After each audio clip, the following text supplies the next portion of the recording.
In the heart of a town where the red dust of the earth always seemed to be dancing, Femi and Ada's house was a place of laughter.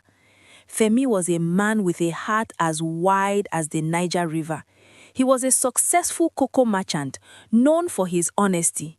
People used to say, if Femi tells you a bag of cocoa is grade A, don't even bother to open it, just pay him.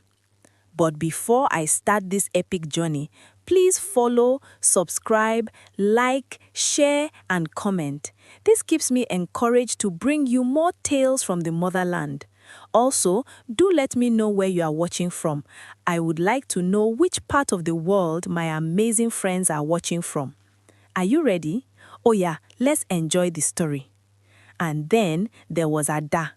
Ada was the kind of woman that made people turn their heads, not just because of her beauty, which was plenty, but because of the way she carried herself. She had a smile that could cool down a man's temper even on the hottest day in January. When they got married 10 years ago, the whole village turned upside down. It was an owambe that people still talked about. There was music, there was jollof rice that tasted like it was cooked in heaven, and there was spraying of money until the floor was covered in paper. "Oshe, Femi, you have found a jewel," his friends would shout as he prostrated before Ada's parents. "I will carry her like an egg," Femi had promised, and he meant it. But before the years started to roll by, the laughter in the house began to have a small, quiet shadow behind it. 1 year passed, no baby cry. 2 years, nothing. By the 5th year, the whispers started. You know how it is in Nigeria. People cannot mind their business. One afternoon, Femi's mother, Mama Femi, a woman who used her wrapper to tie her waist like a soldier going to war, marched into the compound. She didn't even say good afternoon properly before she started. "Femi, my son," she shouted, her voice reaching the neighbor's backyard. "How long will I keep looking at an empty cradle? Are you the only one in this village? Your younger brother Tunde already has 3 children. Even the one that is still learning walk has a daughter. What is the matter?" Femi sighed, dropping his newspaper. "Mama, abeg, sit down first. Let Ada bring you some cold water." "Water? Is it water I will eat?" Mama Femi hissed. She looked at Ada, who was coming out of the kitchen with a tray. "Ada, my daughter, you are a good wife. You cook well, you clean, but a house without a child is like a soup without salt. We have waited, we have prayed, but my son's head must not be buried without a successor." Ada's heart felt like someone had squeezed it. She dropped the tray gently. "Mama, we are trying. The doctors say..." "Doctors?" Mama Femi cut her off with a wave of her hand. "I have a herbalist in the next village. He has the roots that can wake up any womb. Femi, if you don't do something, the family will do it for you." After Mama left, the house was silent. Ada went to the bedroom and cried until her pillow was soaked. Femi followed her, sitting on the edge of the bed. "Ada, look at me," he said softly. She looked up, her eyes red. "Femi, maybe Mama is right. Maybe I am the problem. Every month I see my period, I feel like I am failing you." Femi took her hands. "Listen to me. I didn't marry you because of children. I married Ada. If God gives us children, we will thank him. If he doesn't, you are enough for me. Do you hear? You are more than 10 sons to me." "But the village, your mother."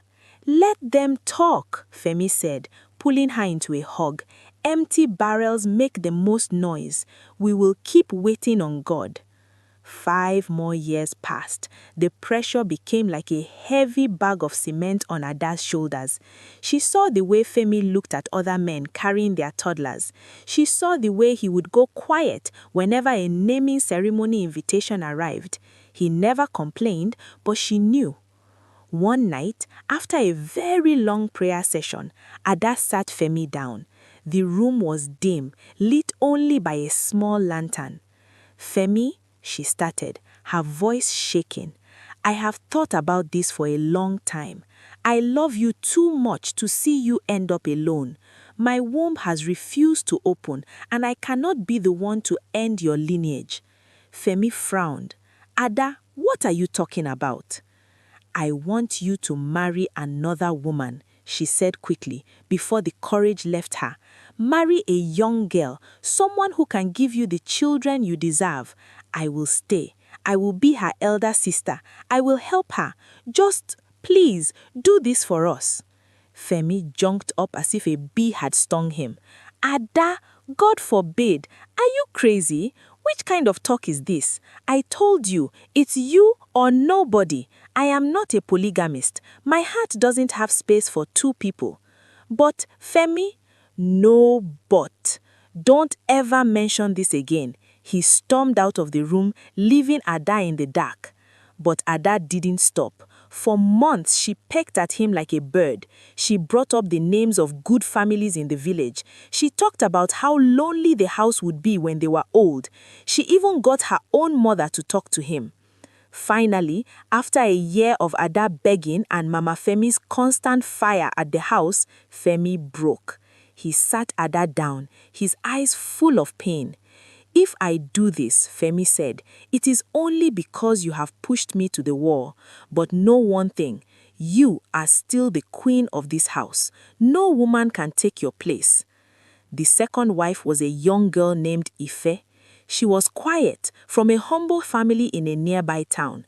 When she arrived, the village gossips were on fire. "Hey, have you heard? Femi has finally brought a replacement for Ada." "I knew it. No man can stay with a barren woman forever." "Just watch. Ada will soon be sleeping in the kitchen." But they didn't know Ada. On the day Ife moved in, Ada greeted her at the door with a warm bowl of soup and a new wrapper. "Welcome, Ife. This is your home now. We are sisters." Ife was shocked. She had expected a lioness, but she found a mother. Femi, on the other hand, was cold. He did his duty, but his heart stayed in Ada's room. A few months later, the news broke. Ife was pregnant. Mama Femi almost danced naked in the market when she heard, "My God has answered me. The shame is gone." Ada heard the news and went to the backyard. She leaned against a mango tree and breathed deeply. "Thank you, Lord," she whispered. "Even if it's not through me, let there be a child in this house." The pregnancy was not easy for Ife. She was always sick, always tired. And who was there to rub her back? Ada. Who was there to cook the special egusi soup she craved at 2 a.m.? Ada. Who held her hand when she was scared of the labor to come?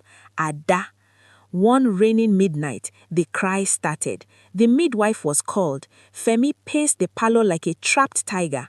Ada was inside the room, sweating with Ife, urging her on. "Push, my sister, push. You can do it." Then a high-pitched cry pierced the air.